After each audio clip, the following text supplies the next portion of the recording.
Hello, my friends. I have the distinct pleasure and privilege of having a conversation with Julian Lennon this morning, and I'm really looking forward to sharing this conversation globally with all of you.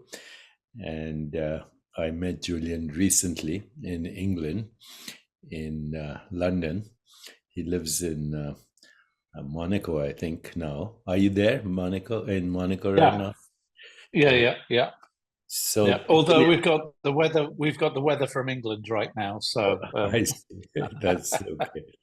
So, your history is easily available on the internet. Everybody can read about it, as did I.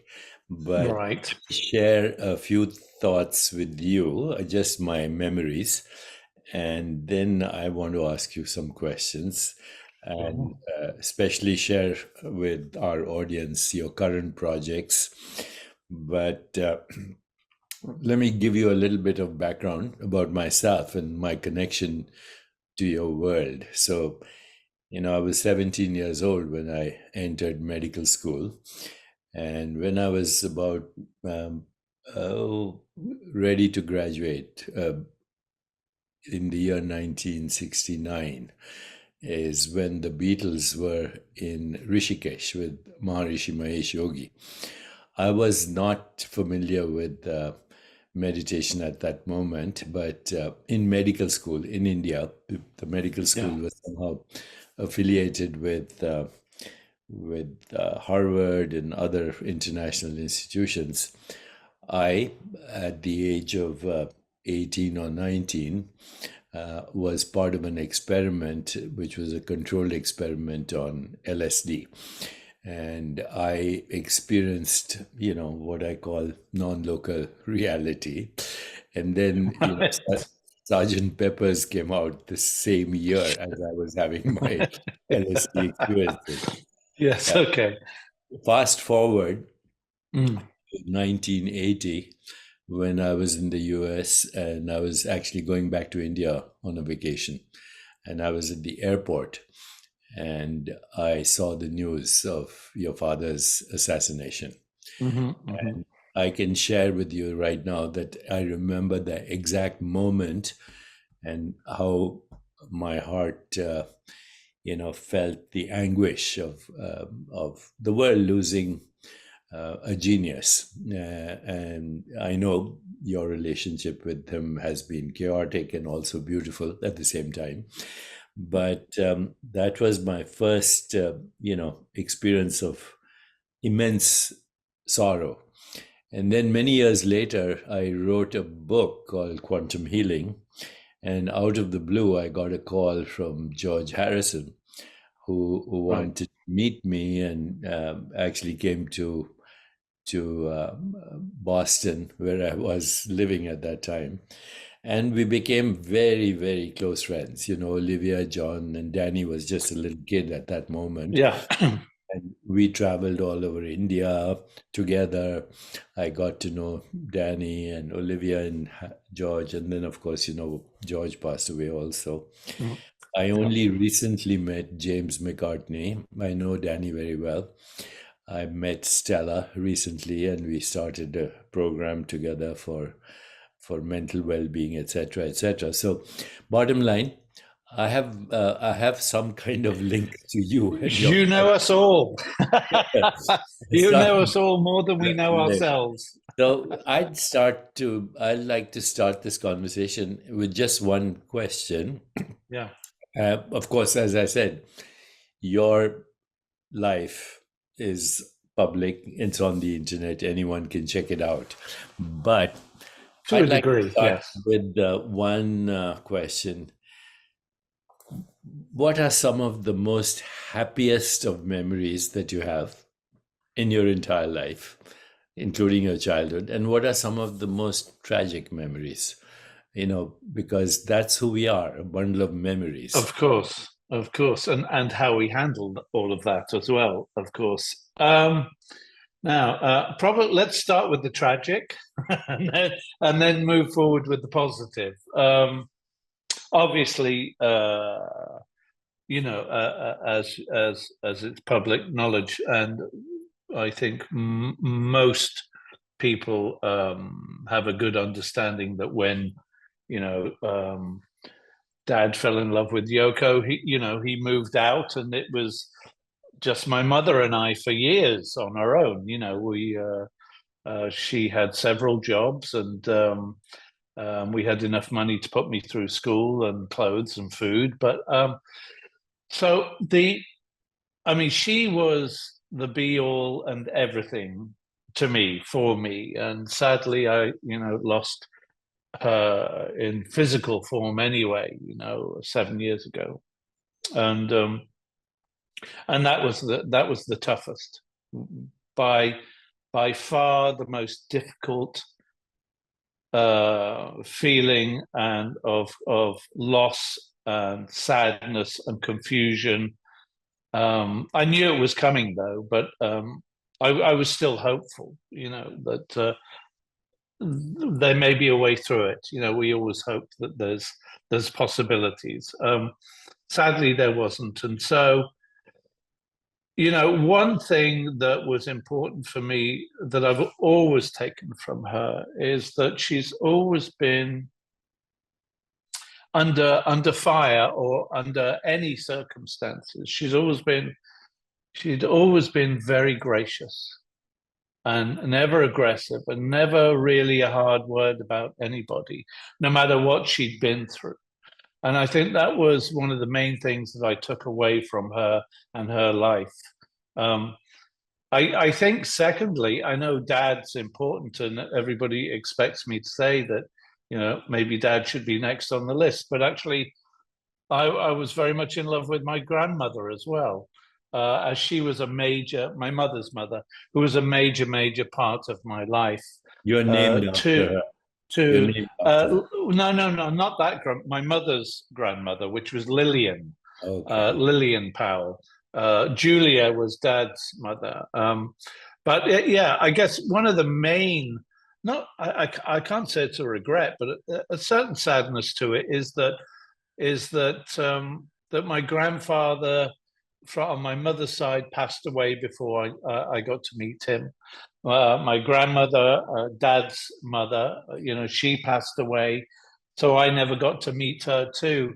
So there's an emptiness there, and there's a longing there to a certain degree, because I always loved that kind of sense of family, that community, that feeling. And my life was so very disjointed in that regard.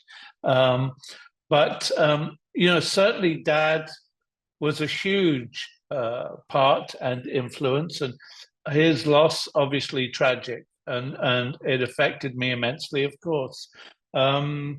Primarily because I was just getting to know him again as a teen, as an adult, and we started having decent conversations about life on the phone in my early to mid teens. So that was beyond a doubt tragic, and there's been lots of dear friends and other relatives that have just passed so early in their lives, and that for me, I think, has been the saddest point, is not really getting to know these people deeper and further, and more of their history, and because there's only so much that we all think. In fact, I would. It's now, of course, that I would love to be able to ask my mother or my father any of the questions about life, and what they went through, and how they felt, and all of these things. And certainly, I can, have some memories, but I've always had a pretty bad memory. So, the next thing I can rely on is obviously, the written word, basically.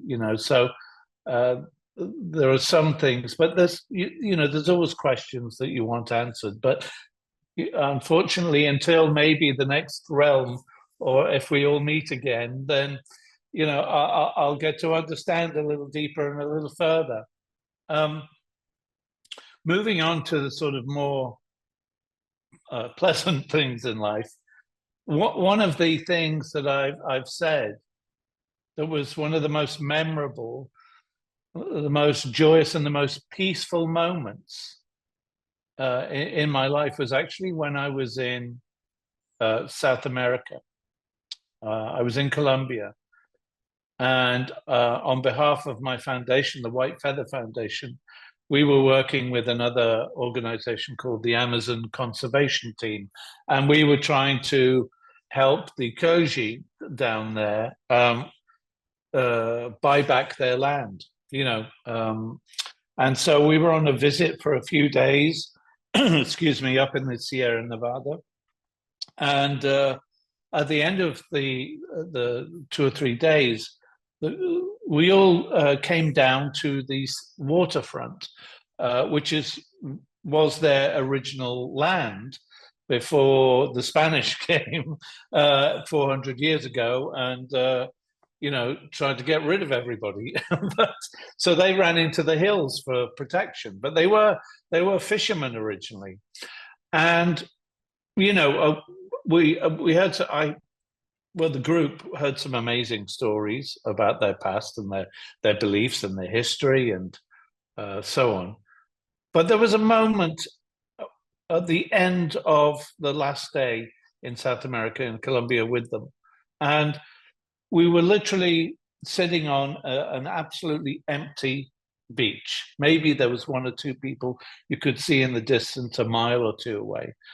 But the sun was setting, and it was just me and the Koji, and we were just sitting on the beach with a fire in front of us, and then the sea, and the sun was setting slightly behind us, and it was just, there was no phones, no computers, no nothing. It was just, we couldn't even, we couldn't speak, we couldn't communicate, in the traditional sense of language, only purely by gesture and expression. And we all sat there on these little chairs, or there were some logs around the fire, and the sun went down. All you could hear is the waves and the wind and the rustling of the wind in the palms. And because there was no, electric lights there, all the stars really came out at night. It was the crossover between that and the evening was so beautiful, and probably one of the first times that I'd really seen nature at its best from that transition from day to night. But the Koji tribe, there was about 3 or 4 of them sitting to the side of me. And there was a moment where we just looked at each other with nothing but love in our hearts. And we just smiled and nodded. And I thought about nothing else, just except being there in the present moment with them. And I have to say I was just overwhelmed by the simplicity and the beauty of that moment in time, and it's stuck with me ever since. It's a very, very fond memory, and one I cherish immensely, because it's a place I carry with me. So although I'd like to physically go back and experience that again, obviously it would never be quite the same, but it's that kind of place in my heart that we did a ceremony too, which was quite amazing, where we were in a big circle with everybody that was there, and there was a center stone piece, a number of stones, and they just said to everybody, one by one, just go to the center, think of all the evil, all the hurt, all the pain that you've ever felt or witnessed in your life, and let it go, let it flow, let it get out of your system. And then the other thing, well, and whenever I remember this, it brings joy and a smile to my face, because it really did have a profound effect. And they said, okay, now just put all of the love that you feel, that you've ever felt, that you want to give to the world, out into the world. And people were crying all over the place. It was, but it was such a release and such beauty. And all you wanted to do was basically hug everybody and save the world. Obviously starting locally and hopefully eventually reaching, the masses, to try and, to have a positive influence and a positive movement in the world. That's partly why I started White Feather Foundation, to slowly but surely make a change in whatever way I could. So that, I would have to say, is one of the is probably number one on the list. Obviously, other times of joy would have been, well, I do remember growing up and there being a few moments with Dad that I recall. Simple things like being a child on a rooftop of a sunroof's room, building a balsamic wooden plane with a rubber band and a propeller and flying it off into the sunset. Just simple moments that are very clear in my head, but bizarrely from a third person perspective, not from mine, which I've had a lot of experiences like that where I'm not seeing it from my perspective. So moments in time, like this weird photographic memory of moments of hurt and pain and suffering, but also of happiness and joy. The other times that I've felt that kind of simplicity would actually be set on a sailing boat. To me, it's breathing that fresh air in. It's being again at one with nature in some capacity. And the other time, really, which is partly the reason I got into photography too, is when you're on these long haul airplane flights that we have to do so often. More often than not, most people would be asleep on most of these long haul flights. Me, I'm staring out the window. I'm watching the clouds, at sunrise and sunset, and those particular moments, which is why I started taking photographs of clouds predominantly, was because it was either a moment of full-on contemplation about who we are, where we are, what are we doing, where am I at, what does this all mean, or it's just that moment of just thinking of nothing, but just being in that moment of seeing again such beauty in front of you, and just going, that moment only lasts once. Everything only lasts once for a split second, and it's gone. Nothing can be recreated ever. It just can't. It's a fact. So I know that we cherish and we strive to capture those moments and those feelings again, and they're fleeting. They really are. They feel fleeting, but the reality is, I think moments like that, and having amazing and close friends and people around you, obviously, and obviously if you have family, we all seem to learn just a little too late. Which is sad, but it's okay, because at least we're learning, and we hope to pass that on. Not to waste time, as such, to love and live and be in the moment. You've been listening to Reflections from Julian Lennon, and as I listen to you, Julian, what you're describing, I feel, is a longing we all have, whether we call it a religious experience, a spiritual experience, Yeah, experience of cosmic consciousness. It doesn't matter what the label is, but it is also a feeling of immense love, because when we say non-duality and all these philosophical and religious terms, it sounds kind of almost unreachable. But when we say yeah, love, I think everyone understands. And what you've just described is a love for existence more than anything else. You very know, true. love for existence, and we are part of that existence. Um, as you were speaking, I also recall that there are at least three very famous Beatles songs that are inspired by you, in a sense, about you. Lucy in the Sky with Diamonds, Hey Jude. Yeah. There's a third one, right?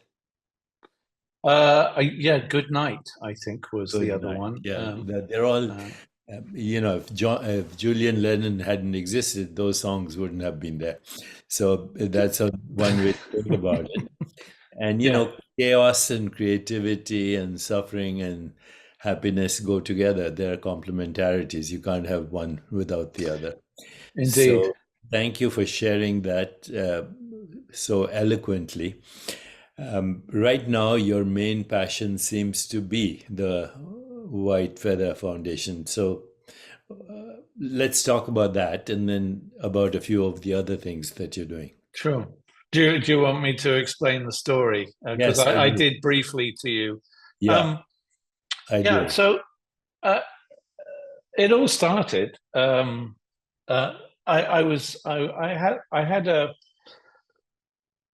I had a song called Saltwater, which was uh, environmentally and orientated, and obviously dealt with humanity as well. And it was number one in Australia and top 10 around the world, except for America, I think. It didn't really get We're released properly behind. there. Yeah, and so I was in Australia doing a lot of promotional work and playing live, and I'd arrived at this place called Adelaide. I was in Adelaide in a hotel, and I was summoned downstairs by the hotel saying, "Excuse me, Mr. Lennon. There's an Aboriginal tribe down here and some news crews." And I said, "Yeah, sure, okay." I thought it was one of those pranks that people play when you're on the road, and so I didn't think about it. And then they called up and they said, "No, no, this is very serious. Please, there's a number of people down here, Aboriginal tribes, and news crews, and they really want to see you." Um, so I kind of got a little dressed up, came down in the elevator. The elevator opened, and on a sort of semicircular platform were all these people. And I was a bit taken aback and quite shy and a little anxious about this. I didn't know what it was about, obviously. And there was a friend of mine that I know had been working with some of the indigenous tribes, the Merning people in particular, who had lost their land and a number of other things, of course, in life to the government and you name it, all the issues that they've gone through. Anyway, my friend brought me onto this plinth and said, Julian, this is, and this lady walked up to me, Iris. She was the elder, the boss of the Merning tribe, and in the middle of this sort of semicircle, she walked up to me with a male swan's white feather, about yay big, and she said, "Can you help us? You have a voice." And in my head, I was thinking, well, what is this? What does this all mean? And I thought, well, do I just continue being a rock and roller, or do I step up to the plate and do something? I didn't know the background the history of these people, but I learned very quickly, and I said, yeah, of course, I'll do it for the children. I'll do it for all of them. And the weird and eerie thing about this whole scenario, because the moment she handed me the white feather, I just got goosebumps, because Dad had told me, and I couldn't tell you where or when or how old I was, but it was something he said to me that I thought was very weird and very peculiar, and didn't grasp at the time. He said, listen, if something ever happens to me, I, the way in which I'll let you know that I'm going to be okay, that we're all going to be okay, will be in the form of a white feather. And so when I received the white feather, I just kind of flipped a little bit inside. And so I thought, okay, that's a calling. I'm sorry, but in my world, that's undeniable. Undeniable. So I spent the next 10 years making a documentary about these people with my friend, director Kim Kindersley. And we'd had meetings with, there was another film that he'd been putting together called The Gathering, where 80 elders from around the world, from indigenous tribes, had come together around a fireplace. And although, again, they couldn't communicate directly, they were sharing their stories of the troubles and the difficulties and the pain and suffering that they'd been going through for decades, if not centuries, if not far more than that. And it really hit me. And so we made this documentary about the Mourning in principle, but was inclusive of all the others that we were dealing with, all the other indigenous tribes. And it was called Whale Dreamers, where the whale was the totem of the Mourning people. And I just thought, we won. We didn't have any money to really promote it, but we we were able to show it in one of the smallest rooms in Cannes at the festival, and we won, I think, about 8 little sort of independent film awards, and we were happy with that. And I'm thinking, well, okay, this is reaching people, it's touching people, and then it was kind of the advent of the internet and how that was coming along, and websites, and I thought, well, let's put a website together so we can promote the film, and anybody can donate towards this, and the idea of the foundation really was, at the time, because I thought, well, if the film's going to make any money, I want to give it whatever I can back to the indigenous, and the only way legally to do it back then was through a foundation. Hence the White Feather Foundation. And again, it started as the website was like a shop front, really, to sell the documentary, to try and raise donations for them as well.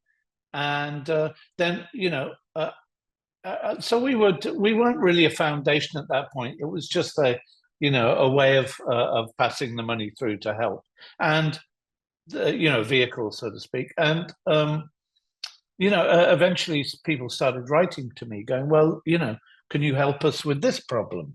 And can you help us with this problem? I was going, well, I'm not really a foundation. I said, I'm just, I did my thing, isn't that? And then there was, I started hearing other horrendous stories, and so I started delving, and trying to. I was trying to read everything that was being sent to me, but I wanted to. I thought, if I'm going to make this a real foundation, I need to follow my heart on this, and I need to focus on the things that I feel empathetic about and passionate about in that realm. And so, I was fortunate enough to uh, work with an organization called the Charity Water, who are amazing. Scott Harrison and his wife and his team, just astonishing. And so we did a couple of campaigns. So we deal with clean water campaigns, and we were in Ethiopia at the time. That was an amazing experience for me, truly, truly amazing experience. I was in Kenya as well, and of course South America. The camera was with me in tow all the time, so I could tell the stories, um, and so that I could remember everything. Um, the other elements that we deal with are, health and education. And then I put a scholarship together when my mum passed, Cynthia, when she passed away. I thought, I'd love to have something that people can remember her by if they don't really know from the past, because not everybody knows all the stories, or who was married to who and when, and where. And so just because I thought that she deserved the grace that she'd lived her life in, I set up a scholarship in her name through the White Feather Foundation. So, initially we started helping girls get through in Ethiopia and Kenya and around the world too now. You know, uh, we help them with health and education to get them through colleges and universities, because the stories that I heard at that time were that when I went to the schools and health clinics was that we just want to be educated so that we can come back here and protect our people and the people that we love, and the villages and the towns that we love, and where we come from. And so that was part and parcel of, that kind of fitted into the whole protection of indigenous cultures, which is and their land, which is part of the other thing that again that White Feather Foundation does around the world, thankfully with a lot of great NGOs. It's about supporting the NGOs that we love and believe in and know that make absolute change. Because, I mean, the reality is the White Feather Foundation for a good number of years was just me and one other person. So it's we've never been a big foundation, and that we've survived on donations, from the public. So, and it's been amazing. So we survive, we trickle on, and I think one of the main thing is, a lot of people and situations get left behind. With all the bigger charities, a lot of people slip through the cracks. So we kind of pick up the pieces a little bit of the people that get left behind, and I'm quite happy being in that spot and helping people in that way on a more personal level, I guess. Really, I don't know if the White Feather Foundation will ever become one of those. I don't know if that's really me. It's that's a different thing, the galas and everything else. I mean, we did one gala many moons ago, but it was, the organization alone of putting something like that together. I mean, it's time, money, and effort. And it was a unique experience, but again, I'm quite quiet, quite humble. I just want to do what I can when I can. My very And special guest today is that's Julian Lennon. He's an entrepreneur, he's a musician, he's a songwriter, he's a film producer, film director. He is I say, involved in many philanthropies. He's a philanthropist. You can look him up, and we will put some of the links here. Julian, as I speak to you, yes, it seems to me that you have these traits of compassion and empathy and yeah, love that must have come from your mother. uh, it seems that that part of you is very much your mother, but yet the creative part of you is also your father. You know, the chaotic creative Well, part I'll, is I'll, also your I'll tell. father, Well, right? listen. They both met at art school, so they were both creative, you know. Oh, But I think the best quote that I ever heard about me, I'm not sure if it was my mother who actually said it, but I think it was, in fact. She said, Julian is like me in the week and like his father on the weekends. that's brilliant. That's brilliant. So you So that used that to be very true, but that's brilliant. I've calmed down a little bit. You also had a film that you executive produced called Kiss the Yeah, Ground. I think I was indirectly involved in that film. Met some of the people who were yeah. filming that, and you, of course, are very well known for your photography. What are your current projects right now? I know you've been on tour recently. Well, no, I mean, I was, well, not tour as such. I was more of a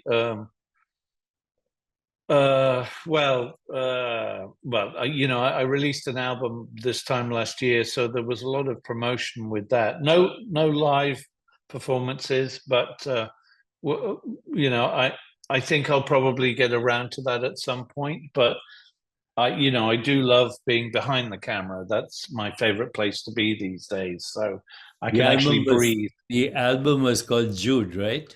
The album was called Jude. Yes, it was And made up. Made up. it's It done took very five. well. It's Well, on. the response. I think that the critics have been very kind to me. You know, it was an album that was put together over the course. It was a 5 year project of songs from 30 years ago and new songs. It came just you know the project came together during the process of COVID, and funnily enough, you know, I'd had this scenario where you know, my first name originally was John. Correct. You know, um, so you know, and the So reason you Mum would have started been calling, John Lennon Jr. if you had kept that. well, if I'd have lived in America, yes, Yes. probably no, Yeah. but so no, Mum used to, you know, to differentiate us when it was dinner time or tea time as a kid. You know, Mum would shout, "Julian!" God, that sounded just like her. That was so weird. That was she was right with me then. That was so weird. But so anyway, I'd had all these. I know first world problems, but I'd had all these scenarios, especially when security came in to full play, when you know, you'd have to, especially in America, if you're going for meetings, if you're doing, you know, you'd go up to the front desk and they'd want to give you a sticker to go upstairs, and it would all say John Lennon, and I'm going, really, really, and you know, and also at the airports with the boarding passes and the passport, John Lennon, and I, you know, and there would always be smart quips and. Some very idiotic comments that followed me for many, many years. And in 2020, because I'd been going through this process of and finally deciding to call the album Jude, you know, initially from Jules, which I mean, Paul's original story is that it was Hey Jules, and then he just preferred sonically Hey Jude. Um, Correct.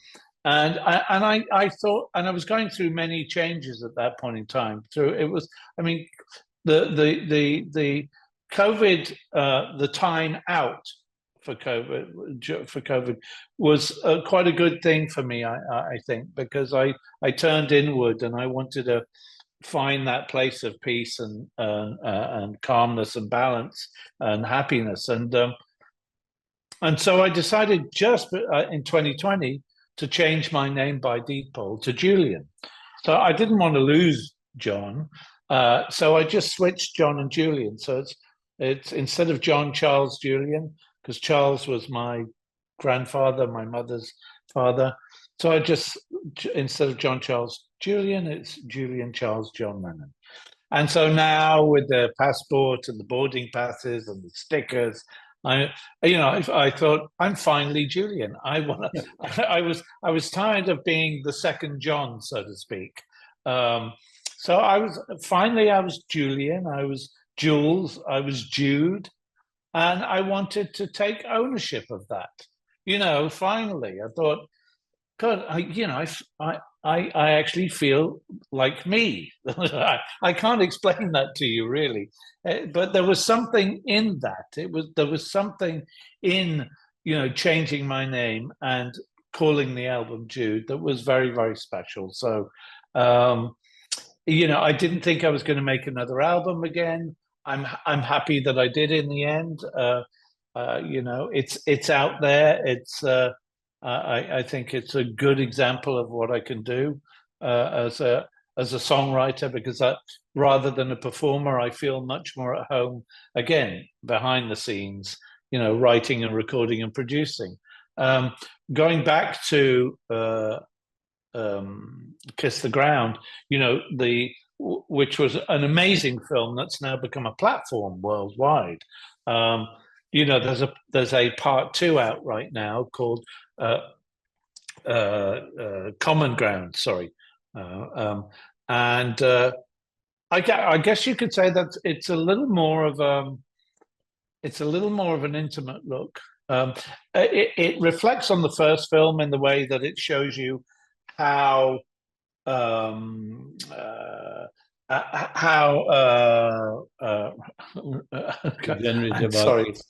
it's late in the day already. Regenerative. Yes, regenerative farming. It just shows you literally how really great it really is doing traditional farming in that regard, compared to the mass factory farming that goes on these days. But with Common Ground, it's more of a personal take, because it's out in theaters all over the US right now. No.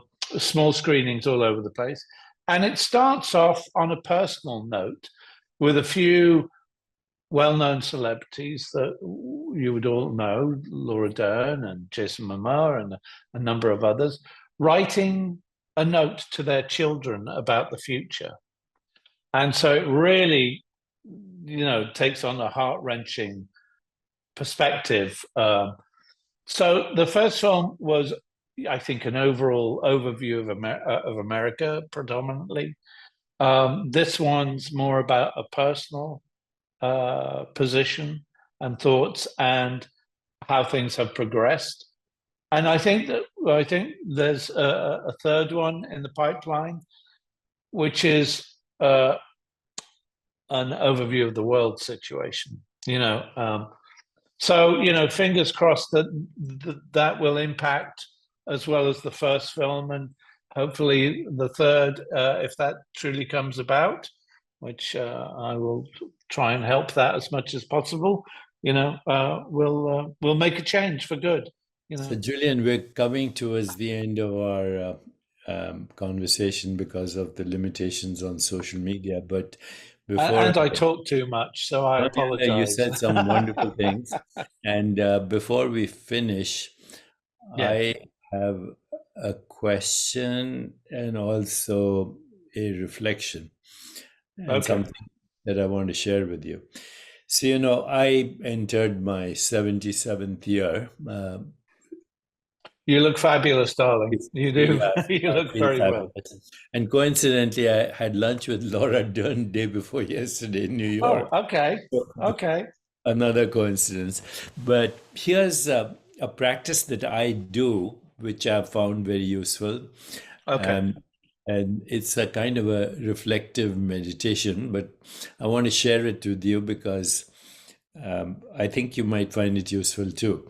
So before I sleep at night, what I do is, and the reason I'm sharing this with you right now is you said, no moment will ever be recreated. Every moment is unique, and which is so true. So what I do at night before I go to sleep is I recapitulate my day, in my imagination or in my mind, in my consciousness. Yes.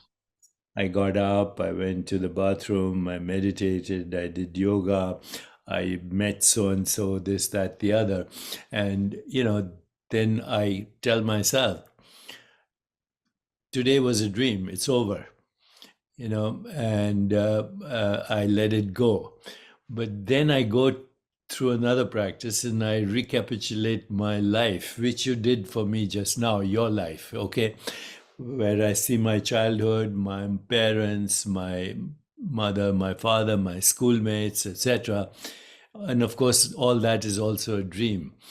But as I drift into sleep, I ask these dream characters, particularly my parents who've been deceased, if they would answer my questions in the middle of the night in my dream world. And I've started to have a very intense relationship with my parents who've been long gone and now exist only in the dream world, knowing that the world we're living in right now is also a dream world. Every day is a dream. If I asked you what happened to your childhood, you'd say it's a dream. But what about yesterday? It's a dream. What about this morning? It's a dream. What about 5 minutes ago? It's a dream. And by Absolutely. the time you hear these words, they don't exist. So we're all kind of, Wittgenstein said, our life is a dream. We're asleep, but once in a while we wake up enough to know that we're dreaming. And so I'm sharing this with you in case you want to communicate with your parents. You can do that even now, as I do. Okay. That's a technique. But I wanted to share with you because you brought this up. But my question, and for our viewers and those who are listening to this conversation, please check out all the links you'll see below this conversation, including links to Julian's philanthropy, his other projects, his photography. Everything will be there, and that's easy for you to look up. But before I let you go, Julian, and I hope to see you again. By the way, I'm coming again to England. Absolutely. To the Oxford Union for a conversation at Oxford Union. So maybe I'll run into you, or I'll come and see you sometime in Monaco. You travel all over the world. But, I do. But before I let you go, yes. What is your vision for yourself for the next, few decades of your life? What is your vision for yourself and for humanity at large? We're living in very troubled times right now with what's happening in the Middle East, what's happening in Ukraine, what's happening everywhere. Yeah. What is, your father wrote Imagine. I'm asking you now, what are you imagining? Well, bizarrely, I would have to say, and this is more on initially a personal level. Again, I've written songs and sang songs and even sang Imagine, for Ukraine, and so I've put the love out there through music, and I've certainly doing that through the documentary work as well. And of course, I had New York Times best-selling children's books, a trilogy, which I loved, and so a couple of years ago, I tried to get those made into little animated series to get that out into the world, and not one of the major companies was interested. Nobody. And then, funnily enough, literally just a few weeks ago, I had a meeting. Actually, the initial meeting was when we met. There was a little film company called Compassionate Films. Oh yes, out of the UK. Yes, yes, well, exactly. And they said to me, "Listen, we'd love to bring the children's books to light in an animated way," and so that is now happening. So that's beautiful.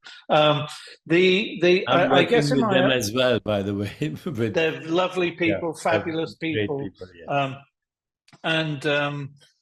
for me, there's been I'd have to say there's been a lot of admin in life, which tends to block a lot of the creativity.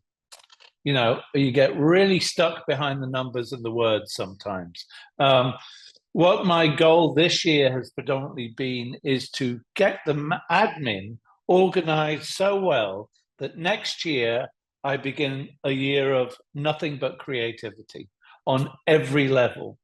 And that will, of course, be inclusive of spreading, as much love as I can, and helping as much as I can through whatever medium is presented, really.